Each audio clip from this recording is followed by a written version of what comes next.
হুম কাকে, আর হুজ কার। তাহলে whom are you telling, whom were you trusting, এই যে ধরনের কোশ্চেন গুলো, এর অ্যান্সার আমরা কিভাবে করব। Whom are you to give money, এই প্রশ্নটা বাংলাটা কেমন হয়? তুমি কাকে টাকা দাও নাকি তোমার কাকে টাকা দিতে হয়? যদি কেউ তোমাকে এই কোশ্চেনটা করে, তাহলে তুমি এর উত্তরে কি বলবে? ভাবতে হবে, তাই তো? একদম না ভেবে উত্তর আমরা করব কিভাবে, সেটাই আজকে আমাদের pen is this, whose pen is this, এই প্রশ্নটা যদি তোমাকে কেউ করে, তখন তুমি কি বলবে? অথবা তুমি জানো না এই পেনটা কার, তখন তুমি অন্য কাউকে কি প্রশ্ন করবে? যে হুজ পেন ইজ দিস, এই প্রশ্নটাই যে করতে হবে, সেটা তুমি বুঝবে কিভাবে? এই বিষয়বস্তুগুলো আজকে আমাদের জেনে নেওয়ার প্রয়োজনীয়তা এসে, তাই না?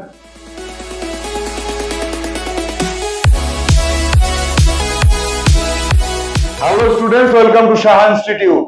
Basic English, Grammar and Communicative English Language. How to ask questions, অন্যকে কিভাবে তুমি কোশ্চেন করবে, and how to answer, এবং কেউ যদি তোমাকে কোশ্চেন করে তার অ্যান্সারটা তুমি কি করবে। আজকে আমরা জানবো যে হুজ এবং হুম, এই যে দুটো WH ওয়ার্ড রয়েছে, এই WH ওয়ার্ড দুটোকে ব্যবহার করে আমরা কিভাবে কোশ্চেনের অ্যান্সার করতে পারি, অথবা আমার প্রয়োজনে আমি অন্যের কাছে প্রশ্ন করতে পারি, whose pen is this, whose house that house, whose house is that house, কার বাড়ি ওইটা।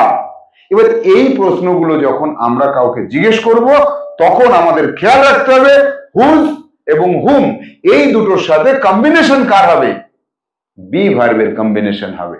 আমরা এই বি কে বাদ দিয়ে হ্যাভ, হ্যাজ বা অন্য কোনো অক্সিলারি ভার্বকে ব্যবহার করব না।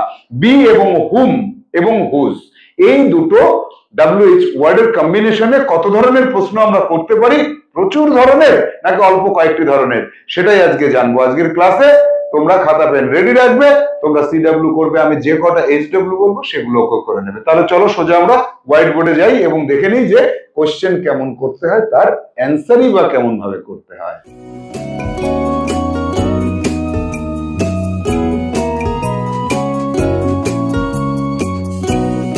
আমরা দেখবো কোশ্চেনের টাইপ 73, হুম। হুম কথার অর্থ কি? হুম কথার অর্থ হচ্ছে কাকে। তুমি কাকে বলো, কাকে বলছো, কাকে বলেছিলে, এর মধ্যে থেকে আমাদের বেছে আনতে হবে এই বি ভার্ব সম্বলিত হুমের সঙ্গে বি ভার্ব, হুমের সঙ্গে বি ভার্বকে আমরা ব্যবহার করতে পারি। হুম ব্যবহার করে আমরা আরো অনেক ধরনের প্রশ্ন করতে পারি, কিন্তু সেগুলোকে আমরা আজকে ব্যবহার করব না। আমরা শুধু আজকে কি ব্যবহার করব? হুমের সঙ্গে বি ভার্ব, অর্থাৎ am, is, are, was, were, be, being আর বিন, এই কটাকে ব্যবহার করতে পারবো। তার মধ্যে হুম ব্যবহার করে আমরা প্রচুর প্রশ্ন করতে পারি না। এখানে মাত্র একটি বা দুটি টাইপ আমরা পেতে পারি। দেখো একটা টাইপ কি আছে? হুম, is, are, was, war, V5, V5 অর্থাৎ আইএনজি ফর্মে, অর্থাৎ কন্টিনিউয়াস প্রশ্নটা হবে। প্রশ্নটা দেখো, আমি তোমাদেরকে কি বলেছি, যখনই ইংরেজি প্রশ্ন লিখবে তার পাশে বাংলা প্রশ্নটাও লিখবে। বাংলা প্রশ্নটা লিখলে কি হয়? বাংলা প্রশ্নটা লিখলে আমরা জানতে পারি যে ওই বাংলার ইংলিশটা কেমন, বা ওই ইংলিশ কোশ্চেনের বাংলা টাইপটা কেমন হয়, এইটা আমরা কিন্তু বুঝতে পারি। তাহলে আমাদের কি করতে হবে? যে হুম ইজ অথবা হুম আর, যে কোনো একটা ব্যবহার করব। তাহলে হুম আর ইউ হেল্পিং, তুমি কাকে সাহায্য করছো? হুম আর ইউ হেল্পিং, তুমি কাকে সাহায্য করছো? তাহলে I am helping my brother, আমি আমার ভাইকে সাহায্য করছি। হুম আর ইউ হেল্পিং। তাহলে প্রশ্নটা আগে শোনো, প্রশ্নে কি বলেছে? হুম আর ইউ হেল্পিং, তুমি কাকে সাহায্য করছো। তাহলে এই আর ইউ দিয়ে প্রশ্ন করলে উত্তর কি করতে হয় তোমরা জেনে গেছো অলরেডি। আই এম দিয়ে প্রশ্নের উত্তরটা আসে। হেল্পিং হেল্পিংই থাকবে, তাহলে are you I am, helping হেল্পিংই থাকবে। প্রশ্নের থেকে উত্তর খুঁজে পাওয়া যায়, এই যে হেল্পিংটা রেখে দিলাম। এবার হুমের জন্য কি করতে হবে? হুম বলতে কি বুঝি? কাকে। তাহলে কোনো একজন মানুষের নাম আসবে এখানে, কাকে হেল্প করছো।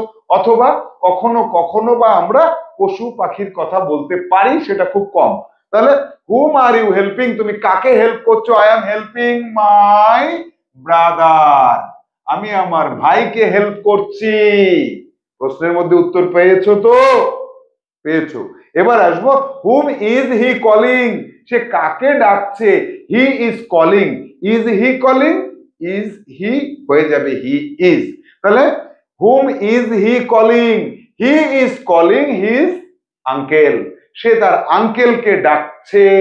এখানে প্রশ্ন দুটো কি ছিল, ডাকছে, সাহায্য করছে, তাহলে তুমি কাকে সাহায্য করছো, সে কাকে ডাকছে, বর্তমানে কাজটা চলছে।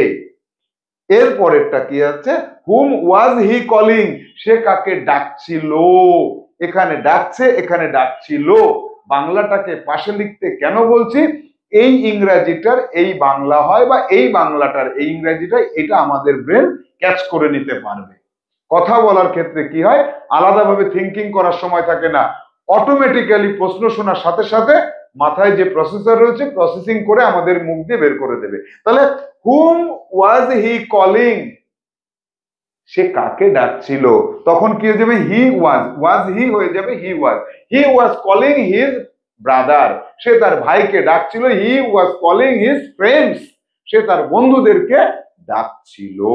এবার চলে আসবো পরেরটা, হুম ওয়ার ইউ টিচিং, তুমি কাকে শেখাচ্ছিলে কাকে পড়াচ্ছিলে, whom were you teaching, I was, were you দিয়ে প্রশ্ন হলে আই ওয়াজ দিয়ে অ্যান্সার হয়, এটা আমরা জানি। তাহলে whom were you teaching, I was teaching, I was teaching. এবার হুমের জন্য একটা মানুষের নাম হবে, I was teaching my students, আমি আমার স্টুডেন্টদেরকে পড়াচ্ছিলাম। হুম ওয়ার ইউ টিচিং, তুমি কাকে পড়াচ্ছিলে বা কাদেরকে পড়াচ্ছিল। এবার দেখো কাকে না কাদেরকে, এটা কিন্তু বোঝা যায় না, কারণ এখানে এই হুমের জন্য ওয়ার বা ওয়াজ আসে না, ওয়ার আর ওয়াজ আসে এই সাবজেক্টের জন্য। তাহলে এই হুমের জন্য যদি বলা হয় কাদেরকে পড়াচ্ছিলে, তাহলে তোমার অ্যান্সার থেকে বুঝতে হবে যে I was teaching my students, আমি আমার স্টুডেন্টদেরকে পড়াচ্ছিলাম। কাদের পড়াচ্ছিলে, স্টুডেন্টদের। কাকে পড়াচ্ছিলে, I was teaching my brother, আমি আমার ভাইকে পড়াচ্ছিলাম। এবারে প্রশ্নটা শুনে তুমি কাদের বলেছে না কাকে বলেছে এটা কি করে বুঝবে, তাই তো স্যার, এই জায়গাটা আমার অসুবিধা হয়ে যাচ্ছে যে ওটা কি কাদের না কাকে, এটা আমি বুঝতে পারছি না, কারণ এই ওয়াজ ওয়ার ব্যবহার করে তো আমরা সিঙ্গুলার প্লুরাল বুঝি, তো সেটা তো কাজ করছে পরের সাবজেক্টের সাথে, তাহলে এই হুম এর সাথে তো কোনো মানে ভার্ব কাজ করছে না, তাহলে আমি কি করে বুঝবো।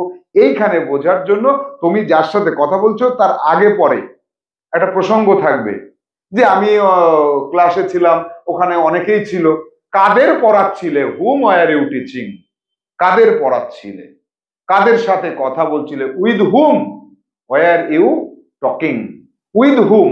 এখানে আমরা উইথ হুম, আমি এটাকে রাখিনি, এখানে রাখছি, দেখো উইথ, উইথ হুম কথাটাকেও ব্যবহার করতে পারি, কাদের সাথে কথা বলছিলে। তাহলে I was talking to my friends, আমি আমার বন্ধুদের সাথে কথা বলছিলাম। এবার চলে আসবো যে ফ্রম হুম, কার থেকে বা কাদের থেকে, এটা কিন্তু প্রসঙ্গক্রমে কার না কাদের এটা আমাদের জেনে নিতে হবে।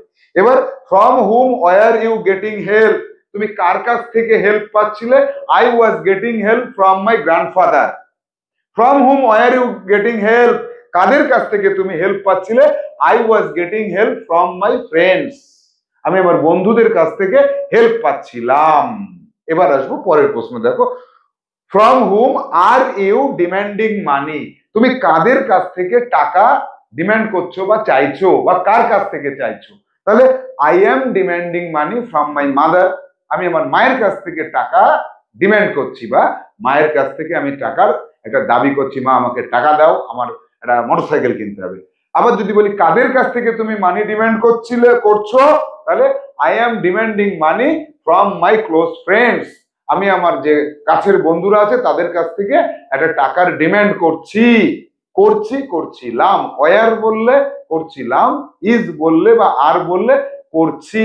এবার এই যে উইথ হুম, কার সঙ্গে, with whom are you going, তুমি কার সঙ্গে যাচ্ছ, I am going with my father, আমি আমার বাবার সঙ্গে যাচ্ছি, with my father. With whom কার সাথে, ফ্রম হুম কার থেকে, শুধু হুম কাকে বা কাদেরকে। তাহলে আমরা 73 নম্বর যে টাইপ অফ কোশ্চেন, এখানে এই যে কটা কোশ্চেন করেছি, 7টা কোশ্চেন করেছি, এই 7টা কোশ্চেনের বার্ব গুলোকে চেঞ্জ করে করে দুটো করে কোশ্চেন তুমি গঠন করো, 7 দুগুণে 14টা কোশ্চেন, 14টা অ্যান্সার, 14টা বেঙ্গলি, 14টা বেঙ্গলি, অর্থাৎ 14 14 28 28 28 56, এই কটা সেন্টেন্স তোমাকে লিখতে হবে।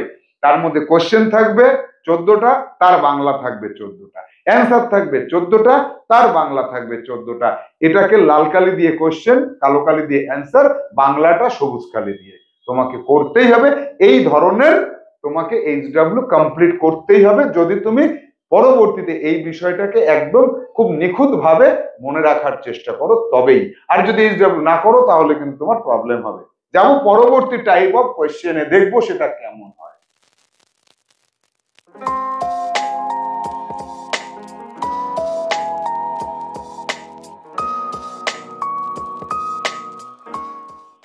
'74 whom is or was were 2v1 করতে হয়, খেতে হয়, যেতে হয়, করার কথা ছিল, খাওয়ার কথা ছিল, দেখার কথা ছিল, বলার কথা ছিল, এই যে টাইপের কোশ্চেনটা আমরা এবার শিখবো। তাহলে কি বলছে যে হুম আর ইউ টু হেল্প, তোমার কাকে হেল্প করতে হয়, বাংলাটা লিখবে কিন্তু হুম আর ইউ টু হেল্প, কাকে হেল্প করতে হয়। তাহলে এইখানে আর ইউ টু, তাহলে হয়ে যাবে আই এম টু, এই টু হেল্পটা একই রকম থেকে যাবে, আই এম টু হেল্প কোন একজনের নাম, তাহলে I am to help my friends, আমার বন্ধুদেরকে আমার হেল্প করতে হয়, কারণ আমার বন্ধুরা অঙ্ক পারে না, পরীক্ষায় আমার বলতে হয় তো আমি সব করে দিচ্ছি, তাহলে আমার হেল্প করতে হয়, কাকে, আমার বন্ধুদেরকে। তাহলে whom are you to help, কাদেরকে তোমার হেল্প করতে হয়, I am to help my friends, আমার বন্ধুদেরকে আমার হেল্প করতে হয়। Whom is he to tell the fact, এই ঘটনাগুলো তার কাকে বলতে হয়, কাকে না বললে সে থাকতে পারে না, কারকে বলার জন্য তার মন থেকে সাড়া দেয় বা জোর করে তার মন যে বলতেই হয় তাকে। তাহলে হি ইজ টু শেয়ার, কোথায় গেল, he is to tell the fact to his sister, তার বোনকে তার বলতে হয়, he is to tell the fact to his sister, এখানে to his sister, he is to tell তার বলতে হয় কাকে, কোন একজন ব্যক্তিকে বলতে হয়, টু হিজ সিস্টার তার বন্ধুকে বা তার বান্ধবীকে, তার বোনকে, তার ভাইকে বলতে হয়।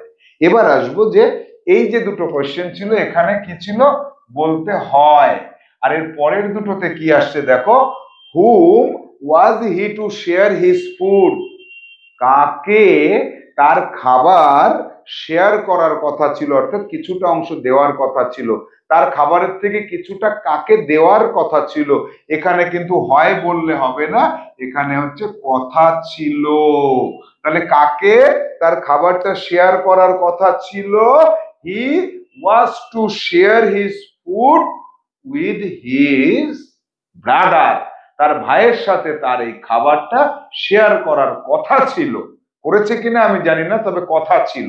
এরপরে whom were you to teach English, কাকে তোমার ইংরাজি শেখাতে হয়, ইংরাজি তোমার শেখাতে, এই সরি শেখানোর কথা ছিল, whom were you to teach English, কাকে তোমার ইংরাজি শেখানোর কথা ছিল, তোমাদের ক্লাসে স্যার বলে দিয়েছিলেন এই তুমি এই কয়জনকে ইংরাজি শেখাবে বা ওকে তুমি ইংরাজি শেখাবে, কাকে তোমার কথা ছিল ইংরাজি শেখানোর, তখন বলতে হবে I was to teach English, I was to teach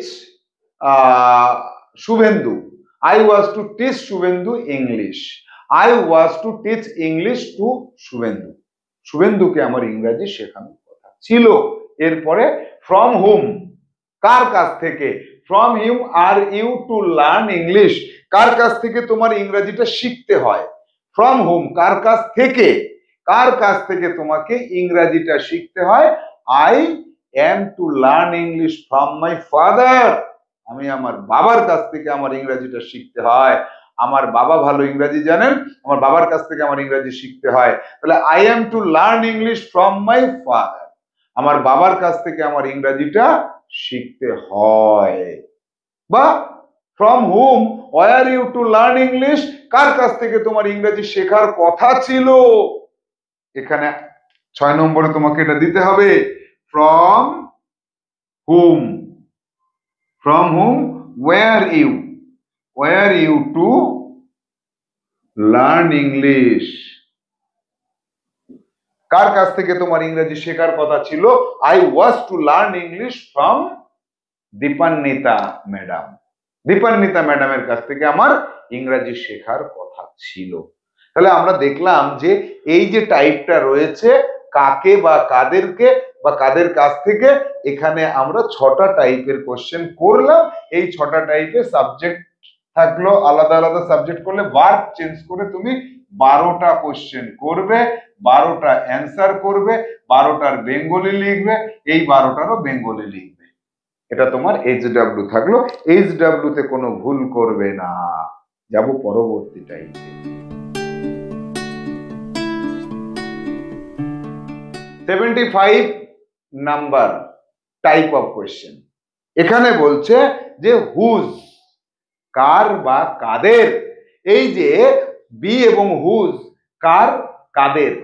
এবার দেখো হুজ পেন, এর সাথে একটা অবজেক্ট দরকার হবে। কার বা কাদের যখন তুমি বলবে, তার সাথে একটা অবজেক্টকে সঙ্গে নিয়ে তোমাকে সবসময় বলতে হবে। এটা না বললে কিন্তু হবে না। আমি সব কটাতেই দেখো দিয়েছি হুজ কার, আমি দিয়ে করেছি ম্যাক্সিমাম টাইম। তাহলে একটা অবজেক্ট দরকার হবে। তাহলে হুজ পেন ইজ দিস, এটা কার pen? Whose pen is this, কার পেন এটা? This is my father's pen, this is my father's pen, এটা আমার বাবার পেন। অথবা এর উত্তর আরেকটা ভাবে দেওয়া যেতে পারে, this is my father's pen, অথবা this pen is of my father, এটা আমার বাবার pen. This pen is of my father, this pen is hers, এই পেনটা তার, হার্স এস হবে। দিস পেন ইজ মাইন, এই পেনটা আমার। অথবা দিস ইজ মাই পেন, এটা আমার কলম। এভাবে তুমি অ্যান্সার করতে পারো। এবার আসবে হুজ পেনস আর দিস, এইগুলি কার পেন? এইগুলি কার pen?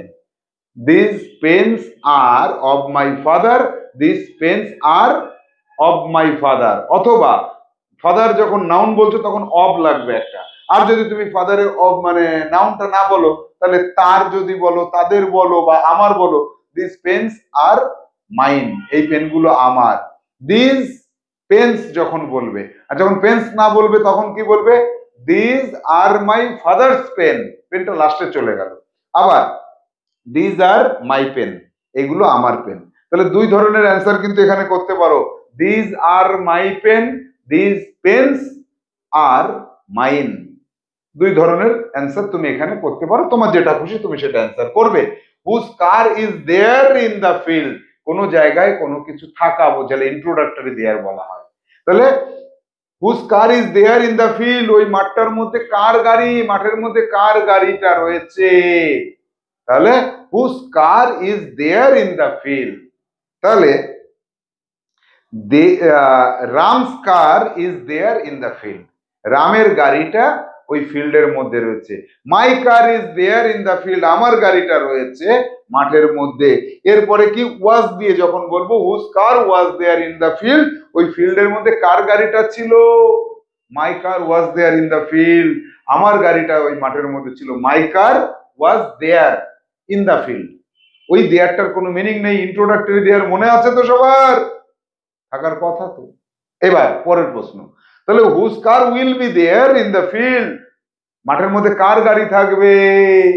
There will be my car in the field, my car will be there in the field. There আগে বলতে পারো, পরেও বলতে পারো, কোনো অসুবিধা নেই। তাহলে my car will be there in the field, there will be my car in the field, দুটোই তো সঠিক অ্যান্সার। দেয়ারকে আগে বা পরে তুমি ব্যবহার করতে পারো। এবার চলে যাবো প্যাসিভে। হুজ কার, আচ্ছা কন্টিনিউয়াসে যাই। Whose car are you driving, কার গাড়ি তুমি চালাচ্ছ? তুমি তো দেখলাম একটা গাড়ি চালাচ্ছ, কিন্তু কার গাড়ি তুমি চালাচ্ছ? I am driving my father's car, আমি আমার বাবার গাড়ি চালাচ্ছি। Whose car are you driving, কার গাড়ি তুমি চালাচ্ছ আর চালাচ্ছিলে। ওয়ার ইউ ড্রাইভিং, এই যে পরে চলে এসে whose car were you driving, কার গাড়ি তুমি চালাচ্ছিলে গতকালকে? I was driving my uncle's car, আমি আমার কাকার গাড়ি চালাচ্ছিলাম। এরপরের প্রশ্ন, হুজ কার ওয়ার ইউ গেল, এরপরে আসবো প্যাসিভে। Whose car is driven, V3, দেখো এই যে বি ভার্বের সাথে V3 অর্থাৎ প্যাসিভ, অ্যাক্টিভ না প্যাসিভ আমার জানার দরকার নেই, বাংলাটা জানলেই হবে। কার গাড়িটা চালানো হয়, এখানে বাংলাটা কি হয়, কার গাড়ি চালানো হয়, তাহলে হুজ কার ইজ ড্রাইভেন, কার গাড়িটা চালানো হয়, অ্যান্সার এর মধ্যেই রয়েছে। তাহলে whose car, my father's car is driven, আমার বাবার গাড়িটা চালানো হয়। কার গাড়িটা চালানো হয়, পবিত্রস কার ইজ ড্রাইভেন, পবিত্রর গাড়িটা চালানো হয়। হুজ কার ওয়াজ ড্রাইভেন, কার গাড়িটা চালানো হয়েছিল, হয় হয়েছিল, তাহলে হুজ কার ওয়াজ ড্রাইভেন, কার গাড়িটা চালানো হয়েছিল, মাই ফাদার্স কার ওয়াজ ড্রাইভেন, আমার বাবার গাড়িটা চালানো হয়েছিল। পরের প্রশ্ন, whose car will be driven, কার গাড়িটা চালানো হবে, my uncle's car will be driven, আমার কাকার গাড়িটাকে চালানো হবে। এরপরে দেখো এইখানে আমি যে দুটো দিইনি সেই দুটো হচ্ছে, এখানে আমার 12 এবং 13তে চলে আসবে, বিং যুক্ত হয়ে যাবে। বিং কোন জায়গাটায় বিং যুক্ত হবে, এই ওয়াজের এখানে একটা বিং যুক্ত করে দেব, অথবা এই ইজের এখানে একটা বিং যুক্ত করে দেব। তাহলে whose car is being driven, কার গাড়িটা চালানো হচ্ছে, এটা কি ছিল, হুজ কার ইজ ড্রাইভেন, কার গাড়ি চালানো হয়, আর whose car is being driven, কার গাড়িটা চালানো হচ্ছে, চালানো হয় চালানো হচ্ছে। Is driven is being driven, is driven চালানো হয়, ইজ বিং ড্রাইভেন চালানো হচ্ছে। তাহলে এখানে অ্যান্সার কি করব, my father car is being driven, আমার বাবার গাড়ি চালানো হচ্ছে। এখানে ওয়াজ বিং, তাহলে হুজ কার ওয়াজ বিং হবে, বিংটা ওয়াজ এর পরে হবে, এখানে কেন হবে, তাহলে whose car was being driven, কার গাড়িটা চালানো হচ্ছিল, বিংটা বাদ দাও, হুজ কার ওয়াজ ড্রাইভেন, কার গাড়ি চালানো হয়েছিল, কার গাড়ি চালানো হচ্ছিল, বিং চলে আসলো। তাহলে whose car was being driven, my uncle's car was being driven, আমার কাকার গাড়িটা চালানো হচ্ছিল। তাহলে এই যে যে দুটো টাইপ রয়েছে, এই দুটো টাইপও কিন্তু আমাদের করতে হবে। কোশ্চেনটা লিখলাম না আমি, তোমরা কিন্তু লিখবে। এবার আসবো আমরা HW তে। এখানে এই যে 13টা কোশ্চেন রয়েছে, 13টাকে তুমি 3টে করে করো, তাহলে 39টা কোশ্চেন তৈরি করো, 39টা তার অ্যান্সার করো, 39টা বেঙ্গলি করো, এই 39টা বেঙ্গলি করো, অর্থাৎ 39 এর 4 গুণ তোমাকে লিখতে হবে, তাহলে তোমার ক্লিয়ার কনসেপশন আসবে। আজকে আমরা 75 পর্যন্ত যে কোশ্চেন প্যাটার্ন, এই প্যাটার্ন গুলোতে হুজ এবং হুম এই দুটো ব্যবহার করলাম, এবং এই কোশ্চেন যে কটা তোমাকে তৈরি করতে বললাম, এই কটা তুমি মাস্ট করতেই হবে তোমাকে, তাহলে তুমি এই টাইপ অফ কোশ্চেনটা তোমার মাথার মধ্যে একদম ক্লিয়ার সেন্স তৈরি করে দেবে। তারপরে প্র্যাকটিস করলে তোমার কিন্তু বিষয়টা ক্লিয়ার হয়ে যাবে। আজকের মতো আমাদের ক্লাস আমরা এখানে শেষ করব। পরবর্তী দিনে আমরা অন্য কোনো WH ওয়ার্ডের সাথে বীর কি সম্পর্ক আছে এবং সেই সম্পর্কের ভিত্তিতে কোশ্চেন কেমন হয়, অ্যান্সার কেমন হয় সেটা শিখবো। তুমি HWটা করবে, তোমাকে ভালো কথা শিখতেই হবে, ভালো কথা বলতেই হবে। টাটা।